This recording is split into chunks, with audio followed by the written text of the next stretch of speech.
how to reset the password of your Binance account. To begin, open the Binance application on your mobile device. Tap on the Sign Up or Login button at the top. Once you tap on it, you will be taken to the login interface. Here, enter the email address or phone number associated with your account, then tap the Next button. Since you have forgotten your password, you will need to tap on the Forgot Password link just below the Next button. After doing this, you will see a Continue option at the bottom right. Tap on it and wait for a moment.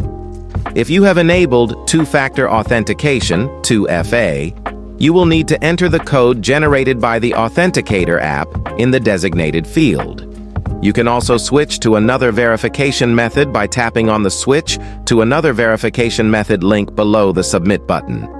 Once you enter the verification code, it will be processed.